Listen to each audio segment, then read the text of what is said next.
I'm Charlie Tolhurst. Hello, hello, hello.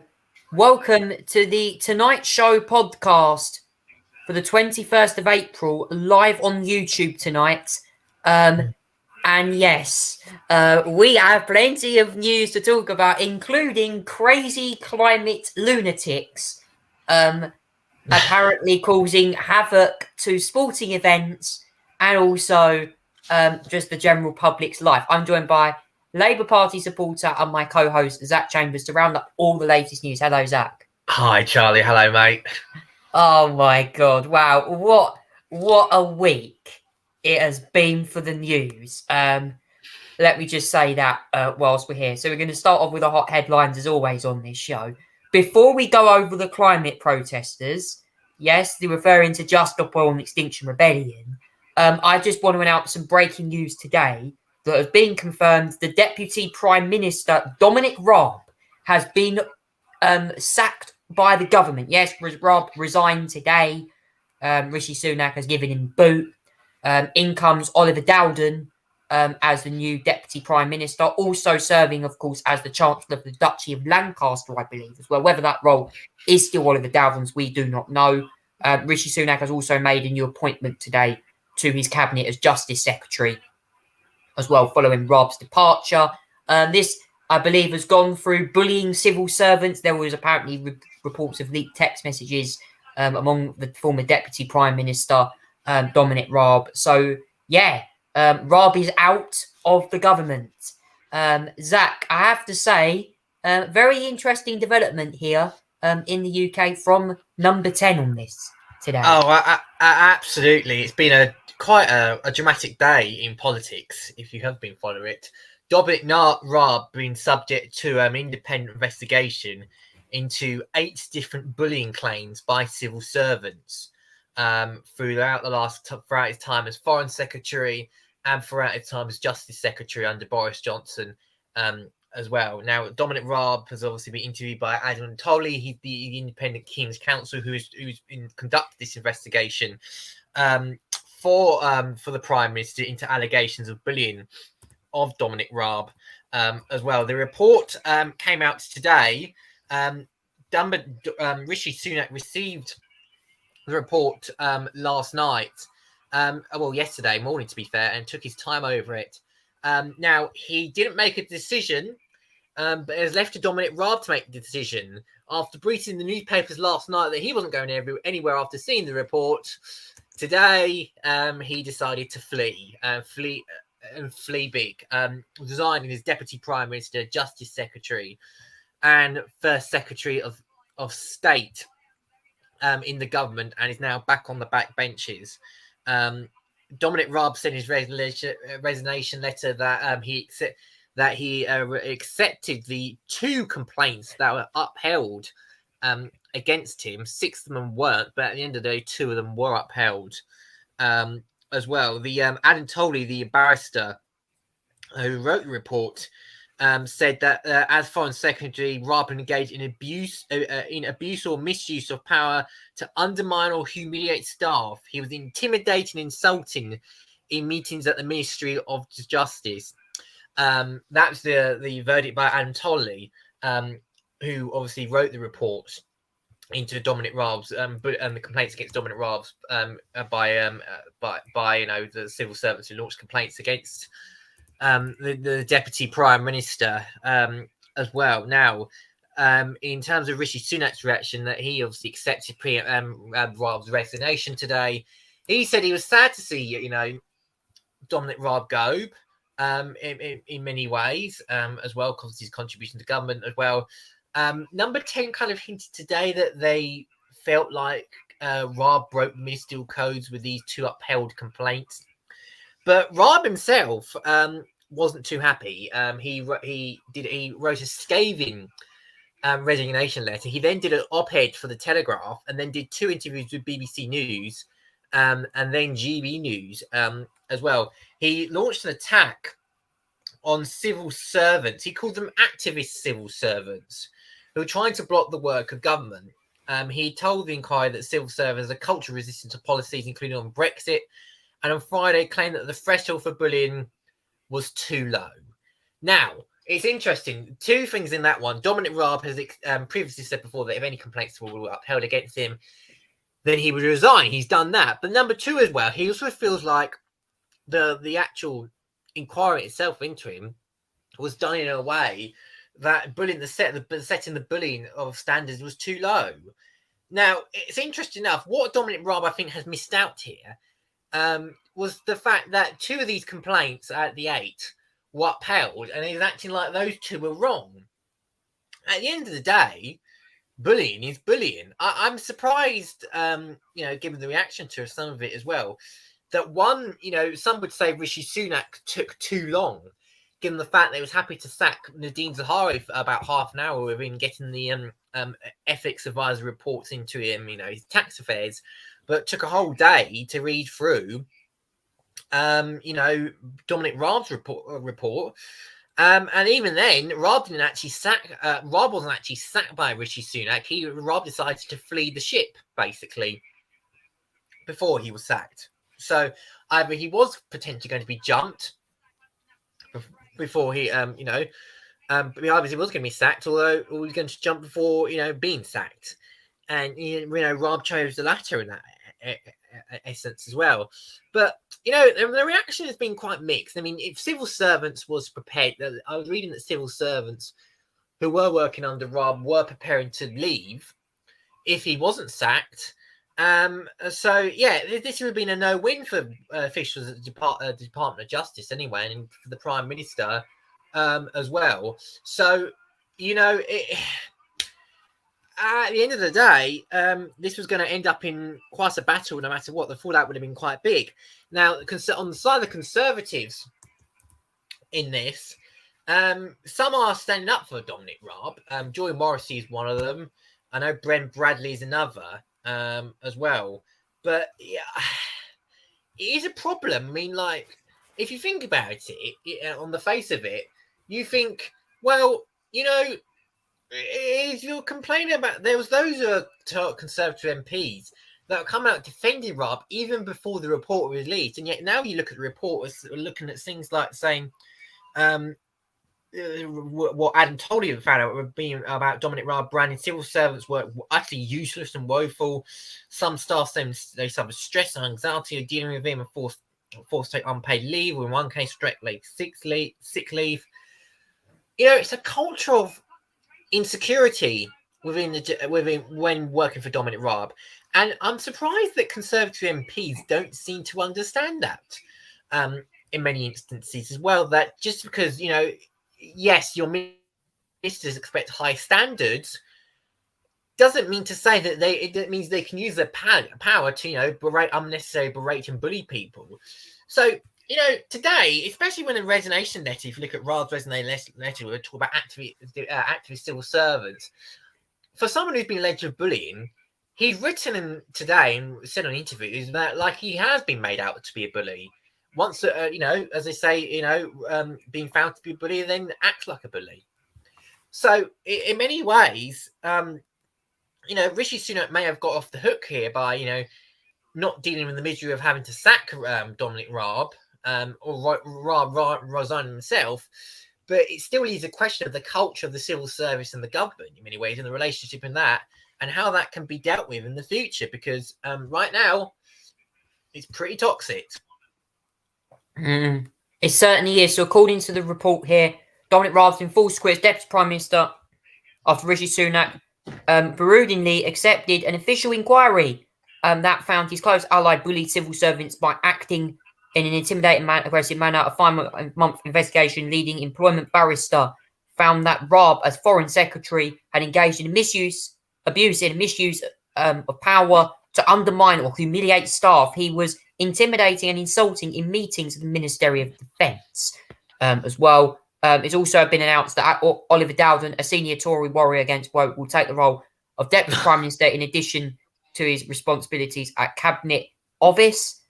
Whilst Alex Chalk, a barrister of a former Solicitor General, has been appointed the new Justice Secretary. So Alex Chalk there announcing himself as the new Justice Secretary there as well. So that's all the news there on Dominic Raab's resignation. Please comment down below, guys, whether you agree with it I'd like to hear your opinions. Moving on now to the main talking point of this week, which has been, of course, the climate hell protesters, Just Stop Oil, causing mayhem this week.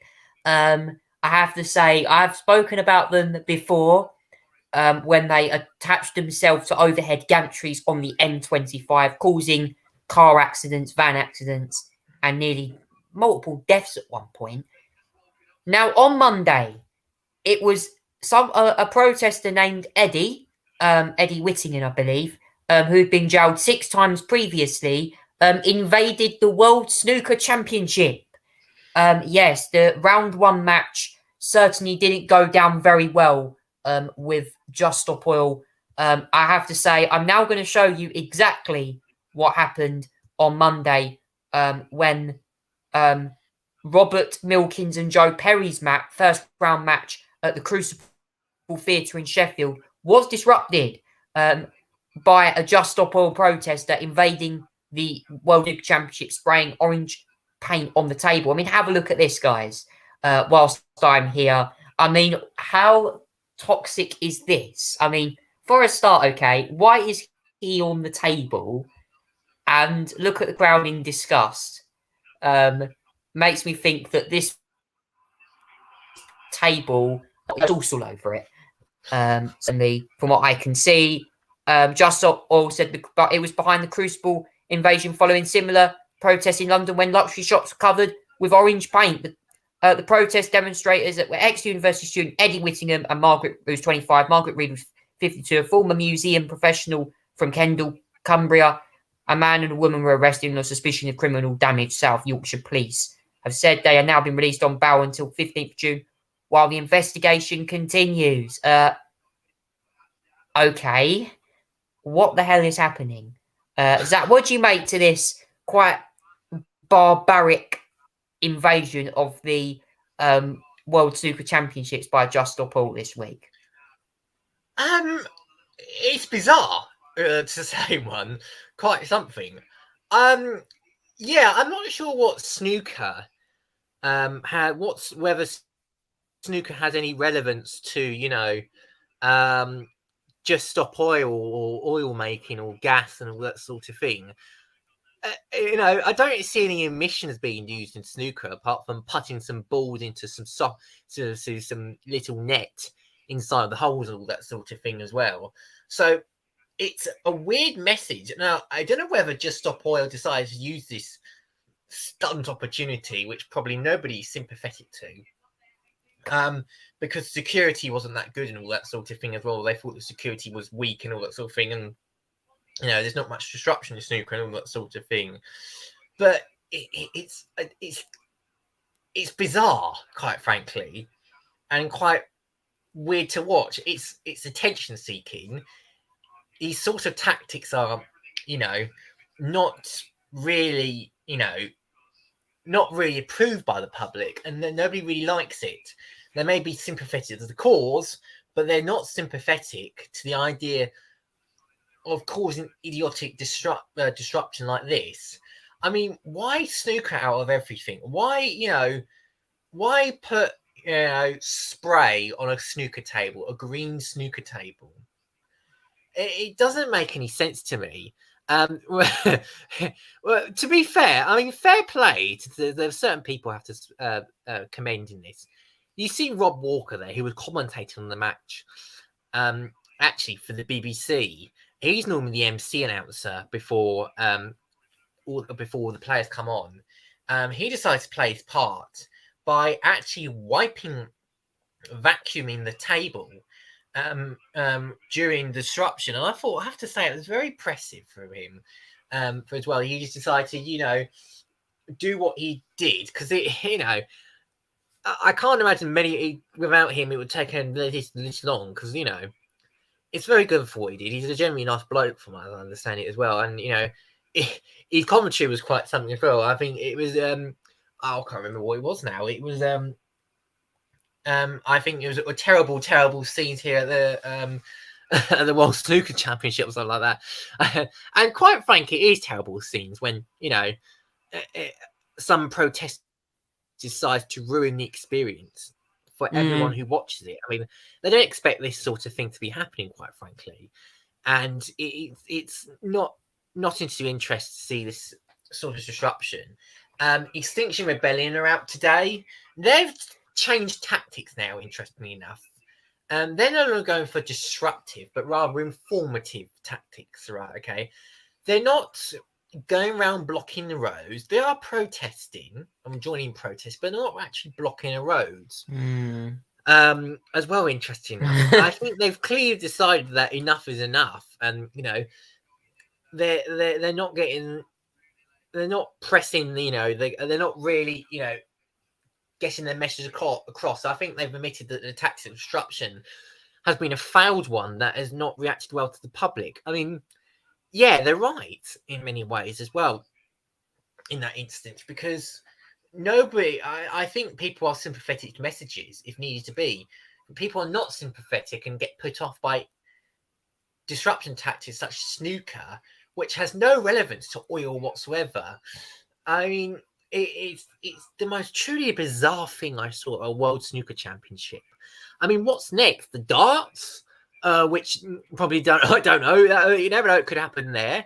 What's this? Bowling next potentially? Who knows what they're going to do? They're going to come up with some silly place where where oil is no relevance whatsoever to come up with some destroying tactics. And last Sunday as well at the Grand National, there was another group, Animal Rising, causing horses, 3 or 4 horses to die as well. It's horrible. And that would have to say completely dreadful, and because the Grand National was probably the most messiest race I've seen in a while, especially with Animal Rebellion protesters trying to disrupt and get onto the circuit, to the actual track. I think it was 2 that tried to glue themselves to the post, but most of them didn't get through. But at the end of the day, it caused a lot of upset to the horses because they were quite, unstable. They were quite panicky. They were very visibly stressed and unstable. And also as well, when they weren't obviously organised when they tried to start the race as well when they got to the post, and it took at least 3 attempts, I believe, for them to actually get all stable. So I think as well the disruption certainly unsettled the horses and probably lost them concentration. But there was a dead horse at the first post. There were several others that were killed throughout as well. But overall, it was such a messy race with with loose horses running out front of live horses and all that sort of thing as well, and knocking off jockeys and all that sort of thing. It's not been a good week if you want to get your message across, because I don't think everyone's really enjoying that sort of thing at the moment. Well, all I can say is I am very concerned about this weekend's London Marathon as well being another target for protesters. And people might say, Extinction Rebellion are doing this informative stuff. But the truth is, we know what they're capable of doing. You saw a few years ago, they glued themselves to the top of London Underground trains. We've seen them last year glue themselves to Parliament in the Speaker's chair when Rishi Sunak and Liz Truss had a leadership election on. Oh, my God. That will be very chaotic indeed. But I'm now going to play for you an interview that was conducted by Talk TV, where a Just Stop Oil protester, Phoebe Plummer, was suggesting that she might target football matches.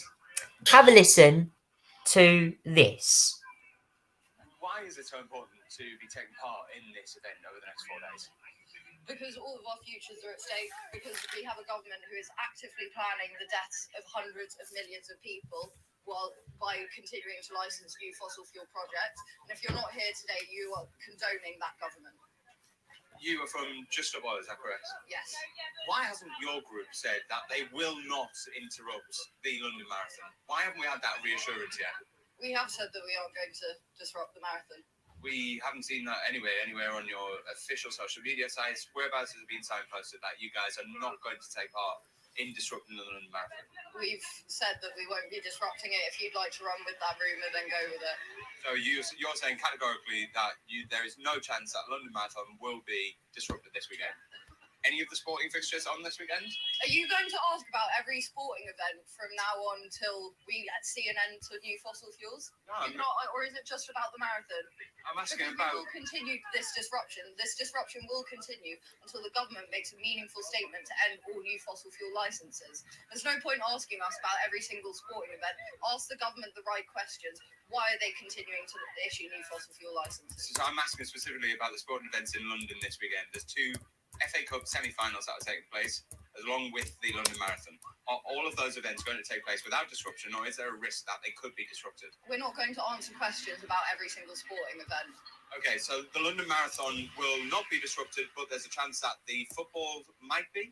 I'm not going to confirm or deny anything. You can't ask questions about every single sporting event. Ask the right questions. Ask why the government is ploughing ahead with over 100 new fossil fuel licenses. Those are the questions you need to be asking, not about specific sporting events. They're irrelevant when it's set against a government who is ploughing ahead with plans that they know is going to cause the death and suffering of countless millions. But I'm not asking about every sporting event. I'm asking about 3 that are taking part this weekend. Will they be disrupted or not? And it does have an impact on people who are watching those events. It has an impact on the sportsmen and women who are taking part in those events. So that is why I'm asking, just to reassure the public, whether those events that I've just mentioned will be disrupted or they won't. I'm saying that I think it is irrelevant to ask questions about the next 3 days of sporting events, when if we don't make these changes now, for the next 30 years for young people are fucked. Our future is filled with storms, wildfires, droughts, crop failure, famine and war. And stopping that, being out here on the streets and stopping that future is more important than a couple of sporting events happening this weekend. Thank you there to Just Stop Oil. I just have to apologise for what Phoebe Plummer had to say. There was a rude word in that interview. I don't agree with her at all. I think it's clear to me that she's clearly determined more than ever to continue reckless protest tactics in the UK. Now, moving on now to the big question. Now, tonight's big question was discussed actually on Jeremy Kyle Live on Talk TV the other day. And I'm going to talk about it on my show tonight. First discussed on Jeremy Kyle Live when I watched it the other night, to now I'm going to be talking about cracking down on illegal vaping. Yes, guys. Now, we have been seeing a rise in the number of under 18s taking e-cigarettes. And just in general, smoking under the age of 18 has also been a problem. Now, we know stores, shops have Challenge 25 policies in place. Basically, you have to be over 18, you have to show yourself ID in order for verification purposes to be allowed to buy products. But what about underage sales? Now, you can get all these stuff in like corner shops and stuff like that, supermarkets, tobacco areas where they sell the products.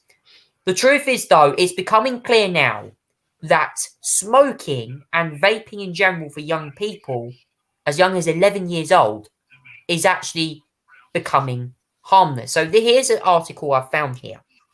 Now, the number of teenagers regularly vaping has jumped to 1 in 7, according to a new survey of schools in Northern England, fielding further calls from the government advisors and medics the popular favoured e-cigarettes be banned.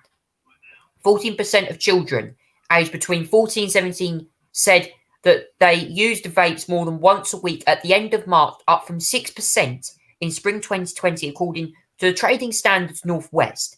The findings will add pressure on ministers to clamp down on the sale of these products to teens, following the launch of the government consultation into the underage use of e-cigarettes in response to a surge in their popularity. Chinese-owned brands such as Elf Bar and Lost Mary have captured the gist among British teenagers, gaining traction. Viral videos on social media platform TikTok, which have accrued nearly 2 billion viewers. Big tobacco conglomerates, including British American Tobacco, have also launched their own flavoured single-use vapes. This is very, very interesting, okay? I am concerned about this news, for a start. I think it is a big concern here that under 18 should not be using this, especially if they're at school or college or wherever. I mean, obviously it's personal choice to people to smoke, but I mean, Zach, under 18s, this is potentially for them quite harmful to their health, really. Yeah, I don't know why people would be so dumb enough to give those under 18 smoking, like vaping and all that sort of thing like that. I mean, as well, you look at it, it's quite common to see, your over 18 mates then just buy some vape, show their ID, then buy it for whatever they think is their purpose, and then hand it off to their under 18 mates. I mean, let's think about it. It's becoming a bit of a problem, all these underage vapings as well. I think the police should be given more powers in this part to identify those that are illegally vaping under the age of 18 and do spot checks. It sounds quite harsh and quite extreme, I must say, but I think it's necessary to do on-the-spot police checks and do identity checks of somebody who potentially could be looks under 18 to do vaping. And the damage to these, its health would be quite big if you were smoking on the age of 18. I mean, like, people get stressed. People use vape and smoke to obviously get rid of stress. Okay, and that's understandable. But at the end of the day, I don't vape or smoke. I don't need to. Sometimes there's moments where I can get stressed, but I don't vape or smoke. Get my mind off it. So in many ways, this policy of under 18, it should, in some ways, I say put it under 16. If you're under 16, if you're keep it at 18. I'm going to say if you're under 16, you're just decreasing the age for vaping. Then that's a problem. I don't want to do that. I'll advocate that. So this underage vaping is becoming an issue. There's too many of them doing it. It's becoming too common. There needs to be police powers, and there also needs to be enforcement by shop officers who need to pursue the 25 policy, under 25 policy.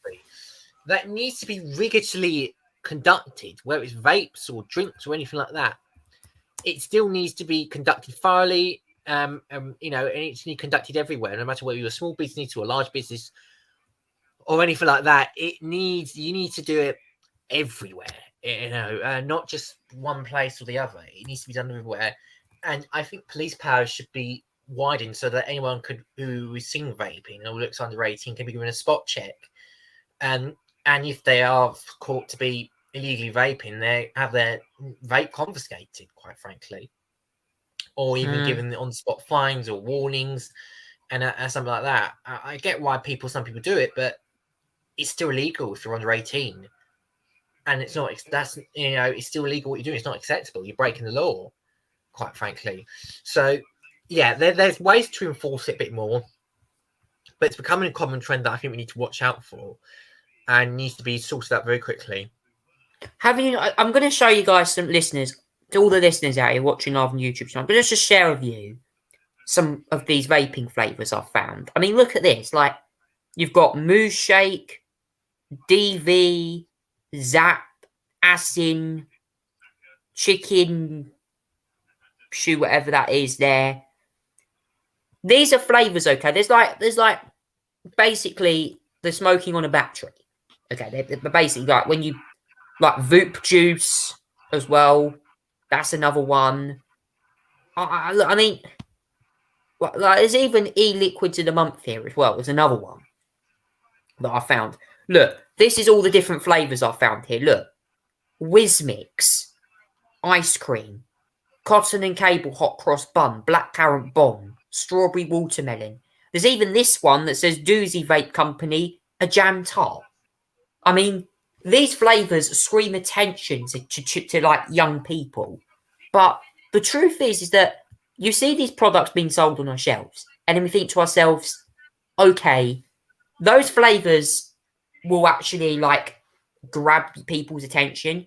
But the truth is that when you look at it in the real world, there is a problem. You see these flavors, you see these things coming out, and they're just like, it kind of makes the product that some of the companies are making these products more attractive to young people. But actually, I mean, are some of these companies act like that make these cigarettes, as I just mentioned, the E ones in particular, the vapes?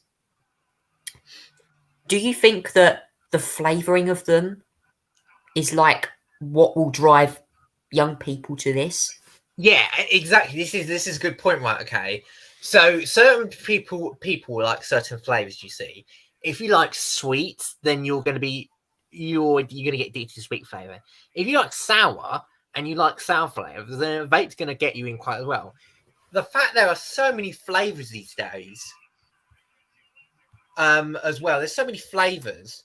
It means it's just a market and a profit zone for so many of these vape makers as well. Now, we should obviously clarify that vaping in some ways, in most instances, is actually safer than smoking, but obviously still got to have a little bit of nicotine that goes around and gets into your lungs and all that sort of thing. But there's just so many flavors, and the markets and the makers can profit out of this, and it drives in so many customers to it. It just builds and builds and builds, and the more flavors you start making, as well, the more you're gonna you're gonna get people on board, as well. So yeah, this is a big a customer attraction sort of thing, where the more flavors you make, the more people are going to get sucked into vapes. And there's the idea, well, should we ban it for certain flavors and all that sort of thing as well? I don't think it's going to make a difference at the end of the day. If you want a vape, if you want a single vape, you're going to get you're going to get addicted to it, no matter what flavor it is. But the various flavors and tastes and all that sort of thing is what drives people on board to do this sort of activity in terms of vaping. Yeah, and I have to say, if you're young people, just if you watch Talk TV, Jeremy Kyle's show the other day, if you watch that interview, it's available on YouTube. There is a young boy who wanted to become a boxer, shares the horror story of how he ended up in hospital in an induced coma after he suffered multiple chest infections and suffered, well, quite simply, like he even suffered severe health conditions in that. He was in hospital. And he's just telling young people to stop. I mean, watch that interview, guys. It's very important to young people this age. Obviously, it's your choice to do this. But to young people under the age of 18, we need to see a crackdown immediately. Please comment down below, guys, what you have to say about this current situation in England regarding the uprising vapes in there and smoking. Moving on now to sport briefing. Now, the Premier League football this week has been plenty much interesting, and we have a match currently going into the final part of the added time now. Is between Arsenal and Southampton. We are just getting the results up for you, and now these are all the Premier League results currently. Oh, it's 3-3, just to confirm. 3-3. Arsenal have just scored at the moment. But we're going to go back through last weekend's results. We had, obviously, Monday Night Football. Liverpool beating Leeds 6-1. A big result there for Liverpool. Manchester United beating Nottingham Forest. West Ham and Arsenal drawing. Man City beating Leicester as well. And also Chelsea losing 2-1 against Brighton as well. But this weekend's matches, plenty of them. Fulham and Leeds play tomorrow. Manchester United and Chelsea is also postponed. So is Brighton and Man City. That's due to an FA Cup fixture, I believe. And there's loads of other matches. I mean, Zach, what do you make so far to the football results? I'm just watching the Arsenal-Southampton game, and it's so dramatic at the moment. It's 3-3. Arsenal were at 1.2-0 down after like 20 minutes. Then they were scored another goal. Then Southampton scored another goal in the second half. Now Arsenal have got 2 back within a matter of the last 10 minutes at the moment. It's 3-3. They've got 8 minutes additional time. So in the 93rd minute, it is dramatic. Anything could happen. And they may still score whilst we're talking. I don't know. It's so dramatic at the moment. Honestly, I can't take my eyes off it. It's really so much. But 3-3. For Arsenal, this is a lucky draw if they do get this. If it's a winner, then my goodness, it's a lucky winner as well. If they do get this, either side could still win this as well. And I keep watching to see what's going on, but it's still 3-3.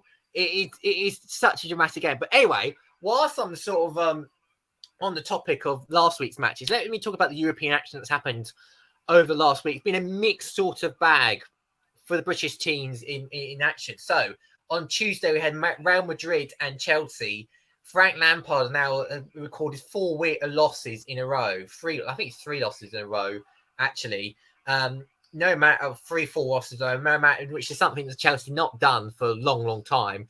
2-0 loss against Real Madrid. 4-0 an aggregate loss. I mean, they were completely wiped out the Champions League on that instance. Wednesday, Man City and Bayern Munich was a 1-1 draw. That is enough to send Man City through to the semi-finals, as they were about 4-1 out up on aggregate as well. Oh my goodness me. So I'm just keeping an eye on what's going on here. Arsenal could score another goal. It's quite dramatic. Oh, they just miss as well. This is getting so dramatic. They're in the 94th minute. They're going to have to go into the 95th. But yeah, Man City are through to the Champions League semi-final. They're going to take on Bayern Munich. The other semi-final will be an AC Milan derby between AC and Inter Milan as well. Yesterday in Europa League and Europa Conference League, again, it was a mixed bag. Manchester United thoroughly beaten side Seville. They're the most successful team in the Europa League, 3-0 loss. I mean, it was a humiliating defeat for Manchester United, played completely poorly.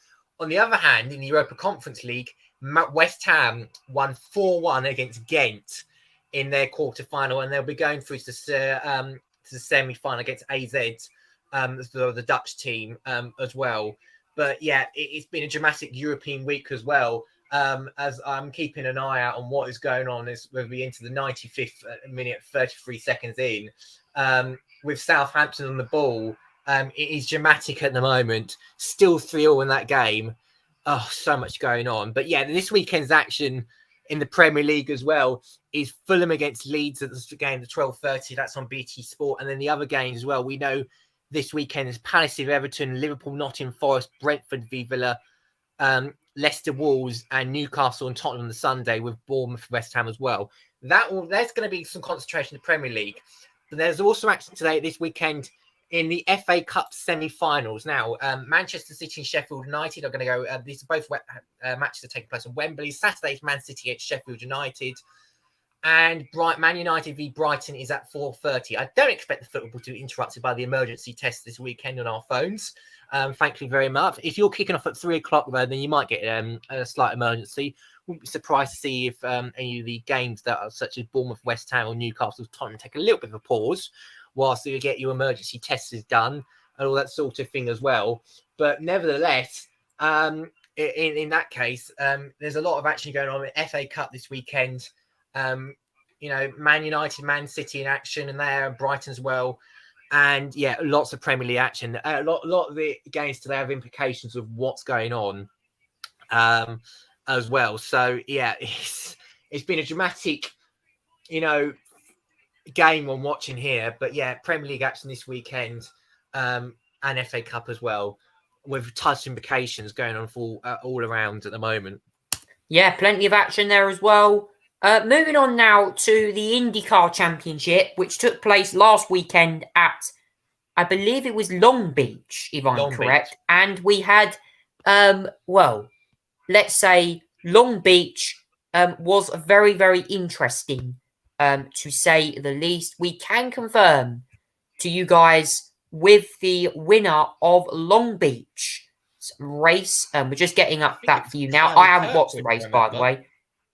It was Kirkwood, if I remember rightly. Carl Kirkwood. Yeah, I believe it was Carl Kirkwood that did win. Yes, Carl Kirkwood won the Indy Grand Prix, Acura Grand Prix of Long Beach as well.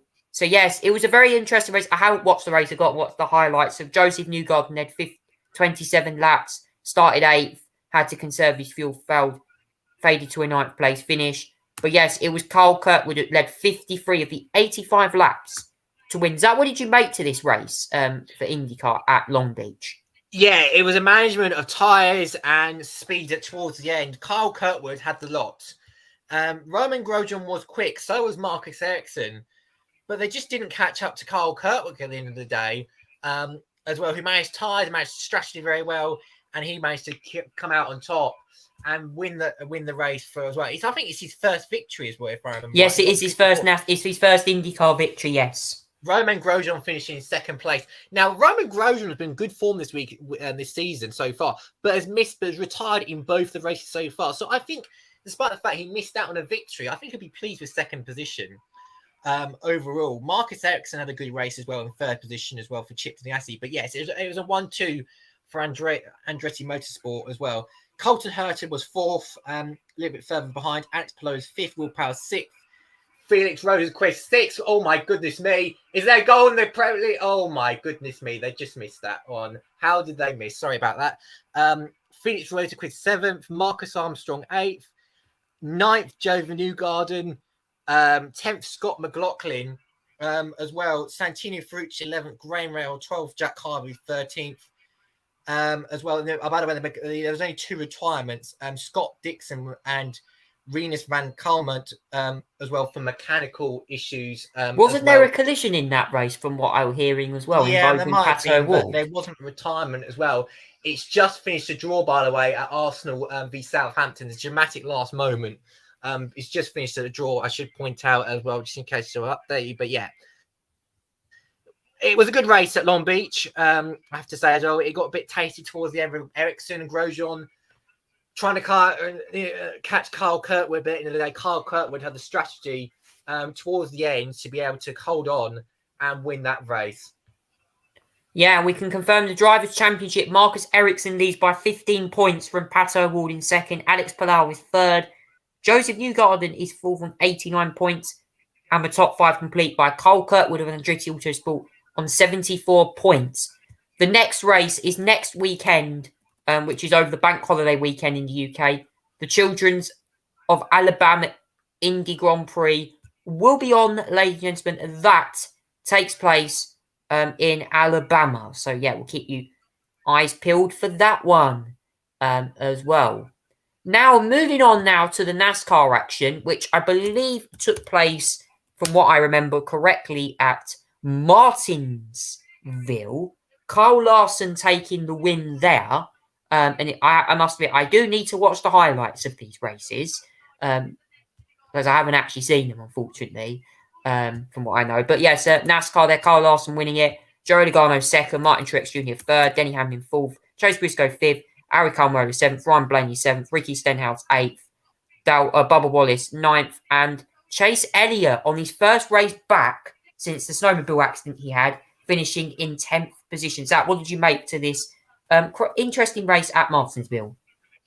Yeah, I mean, it was particularly interesting. Although I think it was particularly clean, I have to say, most of the race as well, until we get to the sort of end of it as well. Kyle Larson, again, he's been very good this season, hasn't he, Kyle Larson, at some of these races. Martinsville Speedway is another one as well, is really important in that part. I mean, you know, he was pretty much the car that was really much had good pace amount than most of the race. Managed to stay high in the stage points and eventually was the last one out to win the race. And it was a crucial 43 points for him as well. Finished ahead of Joe Logano. Truex was third. Hamlin was fourth. Briscoe fifth. Almirola was sixth. Brian Blaney seventh. Stenhouse eighth. Bubba was ninth. And the returning Chase Elliott was in 10th position as well. I have to say, a good race, I think, for Chase Elliott on his return, given the fact that he has previously been injured as well. I think it's been a decent return. Hopefully he can sort of get back his confidence now he's back in form and all that sort of thing as well. This weekend, though, is going to be a good set of races, Charlie. It is Talladega, the super speedway. It's the Geico 500 this weekend as well. Qualifying is tomorrow. And for the Xfinity Series, it's later today, about half 10 our time as well. But it's super speedway. It's going to be dramatic. There's going to be a lot of pack racing. There's potential for the big one. as well. But yeah, the truck. It's the truck series. I think is it truck series? I can't remember which one is it. It might be. Oh yeah, no, actually, I think it's the Xfinity series. Yeah, the Xfinity series is going to be racing tomorrow. I think the Craftsman Truck series is off as well. Yeah, from what I understand. Yeah, that would be Kansas, off. the next one for that one. Yeah, so their race is actually not in a month's time now. The truck series has got a little break. As well. But yes, the Xfinity Series and the NASCAR Cup Series are all in action this weekend. It's going to be a dramatic weekend as well, certainly in terms of pat racing, the potential for the big one. And, it's going to be a good weekend, I think, as well. The NASCAR Cup Series will be at 8 p.m. UK time as well.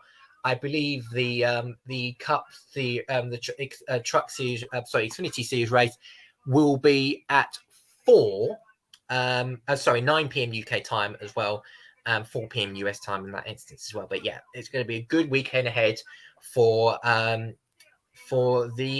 Cups and the Xfinity Series.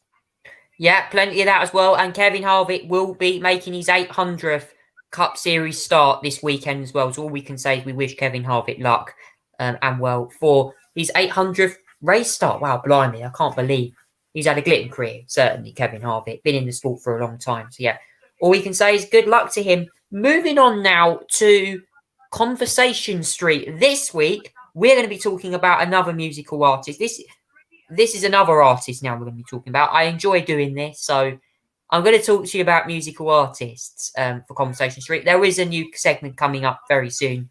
We're going to be talking about that. We might have time to talk about another positive news story as well. We're going to talk tonight about a singer called Olly Murs, who isn't just a singer, he's also a television presenter as well. I think he's also released a new single recently as well. There has been lots of reports, but Olly Murs, of course, is one of those artists who actually lives in Essex as well. He was from Essex originally, so certainly very interesting. Yes, born in Witton, funnily enough. I've been there before. Interesting. 38 years old. Rose to fame in the 2009 X Factor series, where he finished runner-up behind, I believe, Joe McElderry, who won that series. He signed a deal with RCA Records and Sony Music in the United Kingdom, Columbia Records in the US. His self-titled debut album, which entered UK album charts at number 2, and was certified platinum by the British pornography industry, included the hit singles such as Please Don't Let Me Go and Thinking of Me. Also released his second album, In Case You Didn't Know, which featured, of course, Heart Skips a Beat and Dance With Me Tonight. And it's also his third album in 2012, Right Place at the Right Time, released 6 hits from it. The first being Troublemaker was his 4th number 1. And as of December 2014, he has sold over 10 million records. He's also presented television shows as well. He's also a current coach on The Voice UK alongside Anne-Marie, will.i.am, and of course the legendary Sir Tom Jones. And he also has been presenter, I believe, as Starstruck as well at some point. As well. Zach, what do you make to Olly Murs' music and presenting career? Well, it's been quite rise for Mr. Olly Murs himself. He's had quite the career. I mean, yes, he started out in X Factor as well, the auditions as well. He was quite a good singer by then. He made it quite far in the competition as well, I have to say as well. His performances were very impressive. Didn't quite win the whole thing. Was so close, but didn't quite win it. But yeah, he was a talent to be waiting, really. To be fair as well, and it's the X Factor for him is where it all started. As well, he obviously finished as runner up in 2009. Pretty impressive for that as well. In many ways, but it's then he was started making music professionally, as well, and then he started going on tour in 2010, as well, which was it was good to see as part of the X Factor tour. And then he started releasing music, and his first one was Please Don't Let Me Go, which actually I remember that actually. It was a quite catchy mid-tempo tune, as well. and it was really good, well written, I have to say. As well, he's talking about the song is a minor relationship melds when you end up feeling something for the other person. And he also, you know, he didn't quite work out, so he said, "Please don't let me go," and you know, that sort of thing is big and sort of like that. Well,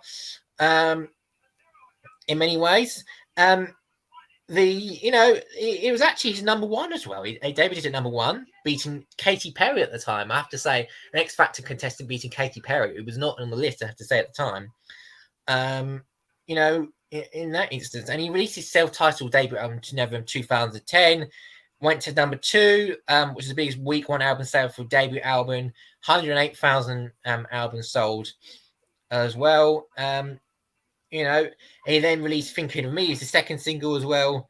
As well, he released one that "Heart My Sleeve" and "Busy" as well. And then in 2011, he produced a little bit more upbeat, more catchy songs like "Heart Skips a Beat," featuring like Visual Kicks as well. And he also released songs such as what was the album? "Dance With Me Tonight." That was a really catchy one. That was went to number 1 on the chart as well. That was a really good song, by the way, as well. And then he released "Troublemaker" from his third album on 2012, featuring Flo Rida. That was a really good one as well. "Army of Two," "Dear Darling," "Right Place, Right Time." I remember that one was a good one. As well, and then he still released songs as well. He released songs such as "Up," featuring Demi Lovato, "Wrapped Up," as well. In the released "Seasons" as well. "You Know I Know," "Moves" as well was his other one. "Die of a Broken Heart" was his latest one, and then "Marry Me," I think, as well. Was released on the 2nd December 2022 as well. Not as popular, not sort of less popular now, but he's still really got a good hit of singles. That was very catchy, very poppy, and just enjoyable to listen to by many others as well. And obviously, you know, he's continued obviously outside the music as used to actually present X Factor at one point with Caroline Flack, the late great Caroline Flack, but is now a judge on The Voice, and as well is currently a host of Starstruck as well. So he has some good sets of career outside music and all that sort of thing, building up his presenting career as well. It's really, you know, really good build up career of presenting, and just great music artist overall. Good personality and just a lovely bloke. And he's also a local Essex lad. That's the main thing. Yeah, he's certainly one of them. He's got some interesting hits. And Olly Murs certainly has got the Voice UK in a nutshell. With in general, just in general as well. Like he's a very talented. He's got a talented music personality, from what we all know. This is Olly Murs in action. If you don't know who Olly Murs is, this is actually him on The Voice. If you don't know that show, that is a TV show that you can watch on ITV, where he actually done this interesting song, "Dance With Me Tonight." This was a little snippet of the song at the blind auditions. I'm sure everyone will dance along to this.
There was Ollie Murs there. That was taken from The Voice as well. Ollie Murs there performing his Dance With Me Tonight. He's also got a deal with River Island as well. So if you see him on fashion magazines or fashion covers of River Island, he's actually signed a deal with them to wear some of these interesting clothes. Yeah, I have seen that, trust me, online when I visited River Island the other day when I went shopping. So certainly very interesting there as well. We're just going to mention one more quickly thing on Conversation Street tonight, which is to do with UK showbiz returning. Britain's Got Talent back last week. Obviously, I'm a Celebrity will restart next week as well. South Africa, I believe there's a South Africa special coming with lots of celebrities, Carol Vorderman taking part in it. Britain's Got Talent last week, a couple of golden buzzer. Shouldn't really spoil it for people listening. If you haven't watched Britain's Got Talent yet, please don't listen to this section. If you have, I'm sure you guys probably watched the show last week. Last week we saw a couple of golden buzzer acts. Bruno Tonioli pressing his golden buzzer midway through for a dance act. And then Simon Cowell giving his golden buzzer to Malachi. And it also included crazy acts such as someone attempting to make a Rubik's Cube on fire. I mean, oh God, certainly not ideal. Was that, what did you take away from last week's PGT auditions?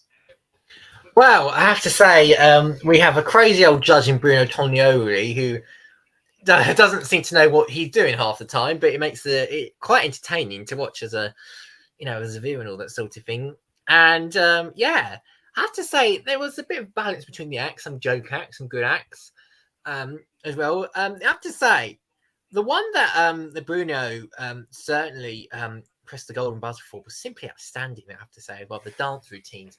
Though they just bring energy and culture to the show. That's just brilliant as well. It's simply stunning. As for Simon's one as well, I have to say that was also just brilliant to listen to as well, in terms of the as well for the 13-year-old that was doing the simply amazing opera singing as well. It was fantastic. I know that 13-year-old boy may not have that voice for all his life, but goodness me, that was sensational. The way that it was just listening to that and just, it was just so wonderful and just powerful and just heavenly to listen to as well. Mayaka was, I think, was the sort of name. Yeah, Malachi, yeah, as well. So yeah, I think it was a good weekend for acts, I have to say as well. In my opinion, and I have to say, I'm looking forward to another weekend this weekend of Britain's Got Talent, which I believe is on at 8 o'clock this weekend on Saturday as well. Yep. We can confirm that as well, and I'm a Celebrity is back as well. Zach, what do you make to I'm a Celebrity All-Stars? Do you think this will be a great series? Yeah, it's obviously pre-recorded because this was intended to be sort of the backup in case I'm a Celebrity couldn't air last year. But we do get a bonus series instead. South Africa is sort of going to be the best of those who have been the I'm a Celebrity Australian Jungle before, and with some new challenges as well along the way. This is South Africa. It's going to run for about 3 weeks. There's no public voting. It's all going to be down to the camp mates as well as this pre-record series. There'll be plenty of new challenges on the way. So it's going to be fascinating to see how people adapt to a sort of different environment and different challenges as well. I think it's going to be really good to watch. I'm looking forward to it as well. Extra Ant and Dec, extra I'm a Celebrity. That's what we want to see. Yeah, and no Matt Hancock as well after last year coming third place. The white MP who broke lockdown rules as well. Could they get another MP on this year's I'm a Celebrity? Remember, another politician. Who would you like to see? What politician would you like to see going in Australia in the jungle this year? I'm certainly got my money on a few. Please comment down below and hear what you think. Now it's time for Press Preview. This is the segment of the show where we look at all the latest newspaper headlines. I'm sure we're going to have one thing today which is dominating all the papers. It is, of course, going to be the Dominic Raab scandal. Yes. Actually, not really. Half of them are Dominic Raab and half of them are different stories. The Daily Telegraph goes for a row in Spanish forces in Gibraltar sank Raab. Deputy Prime Minister resigns after a bullying upload blocked by 2 complaints. Daily Star goes for a 5-degree mini freeze with snow, then a heat wave. The storm before the calm.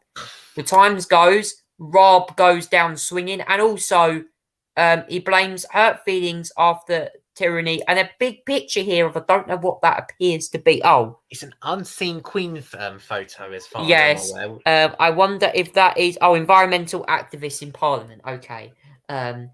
Independent goes Rob branded a bully.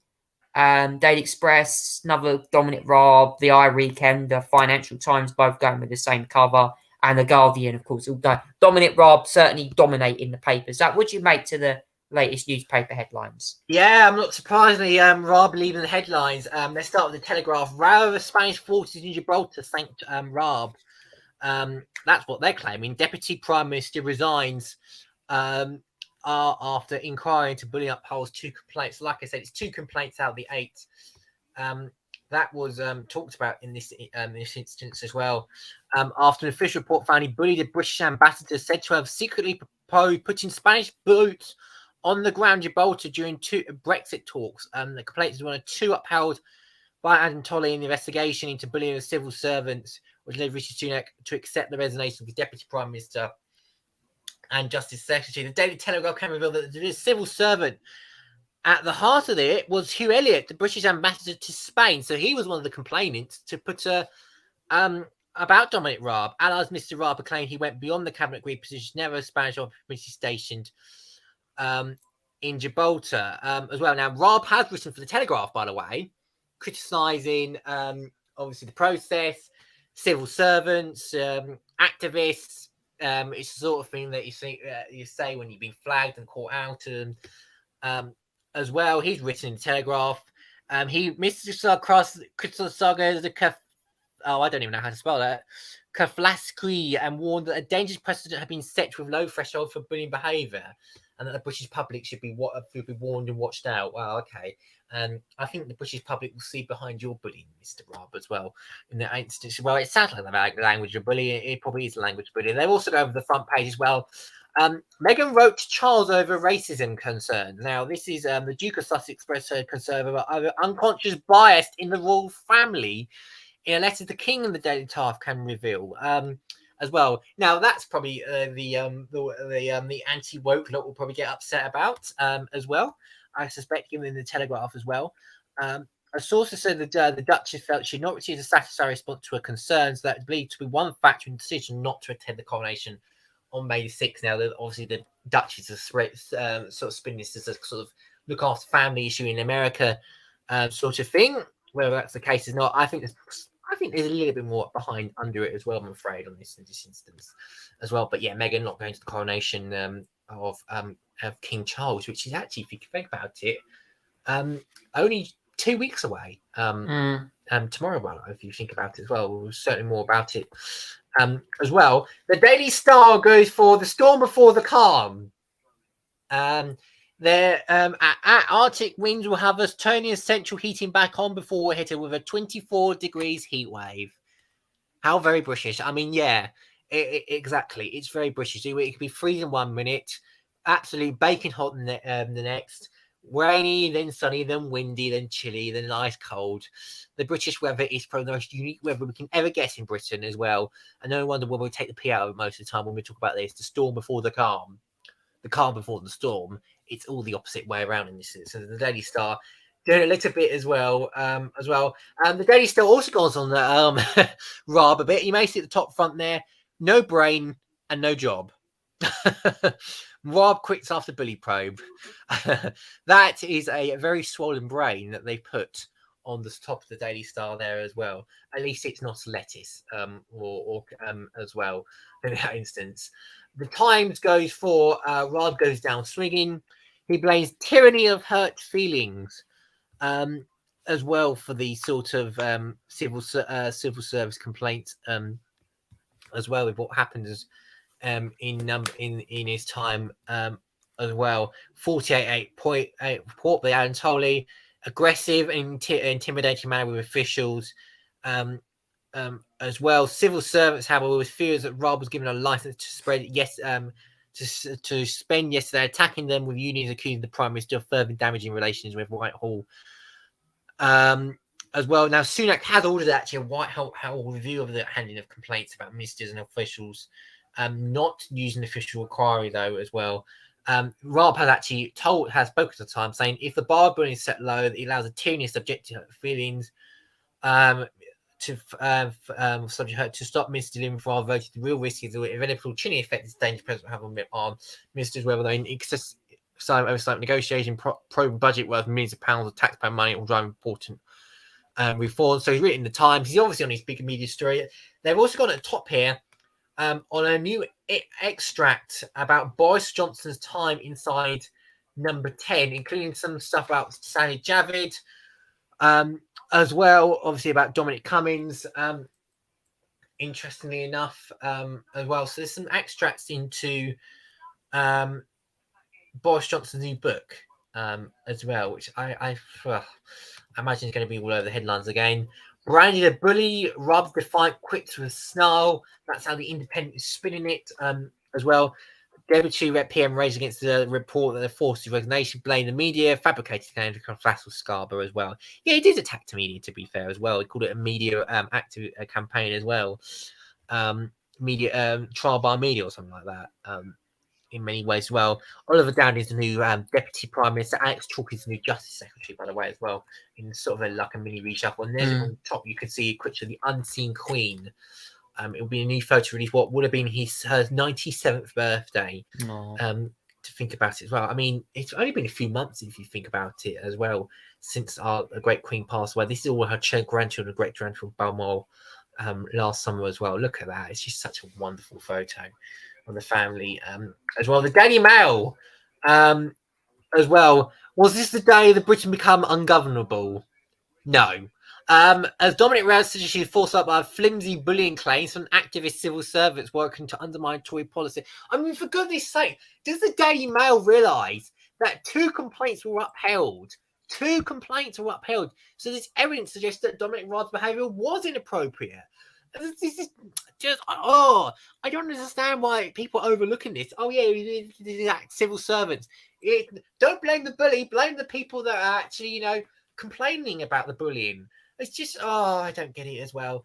And the Daily Express goes out, forced out for wanting best for Britain. I don't really know what to say about this one. Forced out for wanting best for Britain. I don't think he really wanted the best of Britain. I think he wanted the baddest of Britain in many ways as well. I think he's an example of that. Dominic Raab was forced out because of his unwavering determination to make Britain better, allies said. That sounds something like Boris Johnson would say as well. Now, interestingly, the Daily Express has a little tidbit tonight saying that Dominic Raab has actually been linked to the GB News show in the future as well. Apparently, sources close to the political editor there said that GB News has offered Raab a weekly show in the future. So presumably he's there to berate and bully the junior producers that will be producing the content from him if he ever does accept that role as well. So it goes from one spree of bullying to another spree of bullying. I can't wait for that, I have to say as well, given all that. As well, the FTSE, the FT weekend goes for something a little bit different. They've gone for big names quit after CB afternoon rape allegations. Now, there has been some complaints about the culture of against women there. In fact, there's been 2 complaints against people raping a woman in there as well, which is not the great thing. The government has severed their relationship with the CBI for now. Today, the likes of MasterCard, NatWest, other big companies such as many of them as well have come out and withdrawn their membership of the CBI as well. The CBI have suspended all business activities, by the way, in the future as well. Top business group TV is going to bring activities hope until crisis meeting, which is going to take place as well. The CBI director last week quit because of bullying allegations against him as well. It really sounds like a really aggressive and nasty culture in the CBI as much as it is the civil service as well, I have to say as well. And finally, the I Weekend goes for Raab officials angry at tone-deaf resignation. Deputy PM quits with blazing attack on activist civil servants. Official who worked under Raab tells the Deputy PM is arrogant and playing the victim. Conservative arrest ground over fears new president could make forcing through policy changes harder. Raab intimidating them, persisting aggressive, said report, and obviously talk about the fact that Oliver Dowden is the new Deputy PM and actually the new Justice Secretary as well. Yes, I have to say, I think there's a lot of relief in some parts of the civil service tonight over the resignation of Dominic Raab. I think this will feel some of the the sort of the right wing of the Tory party about this is an activist woke civil service with Ramonas with a Labour and Jetta on board and all that sort of thing as well. I kind of half don't believe some of the nonsense that comes out of it half time from certain Conservative MPs, but there we go. It's what that makes them popular, get the headlines and news and all that sort of thing as well. I mean, what else would you expect? As well in that instance. So yeah, and there's the Guardian as well. The last paper, Raab quits in fury. As well. There's a picture of him as well. But yeah, that's all the papers for the 22nd of April, the Saturday 22nd of April, as well so far, Charlie. Yeah, plenty of that. The 21st of April is the date, actually, by the way. We confirm. Yes, yeah, papers for tomorrow. Papers for the 22nd of April, yeah. I keep forgetting is the day today we're reviewing them. The day after the 22nd of April is the papers been released. We're going to just cover one more news story now before we wrap the show up. Now, I've got to mention this earlier in the show. There has been a couple. Obviously, we've had the SNP debacle this week with Dougie Beattie resigning, Humza Yousaf taking on the role as treasurer. But also this week, we have had news regarding a Russian warplane who's apparently dropped a bomb in Belgorod, killing about 3 people. Interesting. Zach, what did you make for those? In a quick roundup there, Zach. What do you make to these latest stories? It's such incompetent, isn't it, from the Russians? I have to say as well. They can't even produce their own bombs. Their own weapons correctly. This is something that launched from Belgorod as well. That was supposed to obviously target somewhere into Ukraine, but ended up in their own land as well. A residential building was damaged. As I remember as well, a few people were they killed, I think, as well. In the incident, actually, as well. It's left a 20 meter crater as well in that as well. It was what as well. So it reported several injuries. I have to support out as well.